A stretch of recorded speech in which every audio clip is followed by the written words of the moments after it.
أعوذ بالله من الشيطان الرجيم بسم الله الرحمن الرحيم مثل الذين اتخذوا من دون الله أولياء كمثل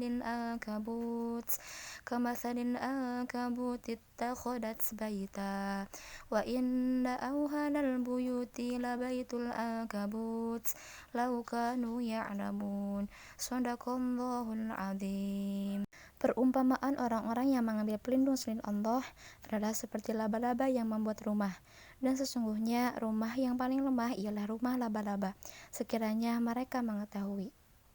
Ayat ini menjelaskan tentang perbuatan dan sifat-sifat orang kafir yang dimana mereka itu bersungguh-sungguh dan bersusah payah mempertuhankan, menyembah dan mencari pelindung kepada berhala dan bukan kepada Allah Subhanahu wa Ta'ala. Padahal apa yang mereka sembah adalah sesuatu yang sama sekali tidak dapat diterima oleh akal yang sehat, pikiran yang sehat, atau jiwa yang suci. Dan dengan menyembah berhala, mereka berharap apa yang mereka sembah itu bisa menolong, membela, membawa manfaat, dan menolak bala. Maka Allah mengumpamakan mereka laksana sifat laba-laba yang membuat rumah.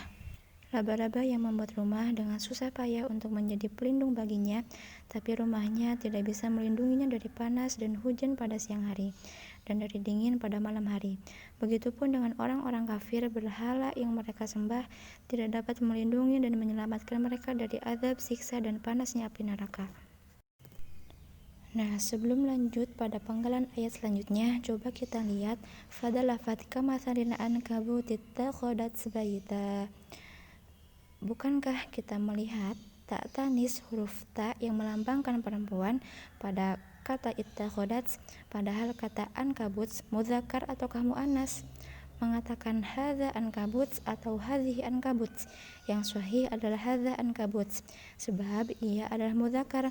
Mengapa ia menggunakan tak tanis padahal redaksinya adalah ankabut yang menggunakan redaksi ittakhadhat? Para musuh Allah, mereka yang menikam agama Allah dan suka membuat keraguan-raguan, berujar, ini adalah kesalahan Al-Quran. Kita berlindung kepada Allah dari yang demikian.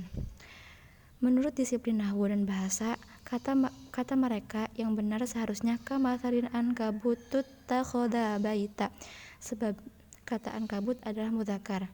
Namun Allah Sang Khalik berkehendak menyisakan mukjizat untuk kita sebagai argumentasi agar keyakinan kita bertambah-tambah dan orang kafir bertambah hina dan nista. Ilmu modern menyatakan bahwa laba-laba betina ialah satu-satunya yang bisa membangun rumah berbentuk jaring laba-laba, sedangkan laba-laba jantan tidak bisa membuat apa-apa selain mengeluarkan benang untuk berpindah-pindah dan bergerak. Itu saja, tak bisa membangun rumah. Dan sesungguhnya laba-laba betina mempunyai kebiasaan membunuh laba-laba jantan setelah melahirkan anak-anaknya dan akan mengusir keluar rumah setelah anak-anaknya besar. Dan bergantian mereka akan membunuh ibunya dan membuang keluar rumah. Rumah yang aneh bukan? Sangat, bahkan merupakan rumah yang paling buruk, brengsek, dan paling bobrok secara mutlak. Al-Quran mengilustrasikan dengan satu ayat. Dan selemah-lemah rumah adalah rumah laba-laba, sekiranya mereka tahu. Masya Allah.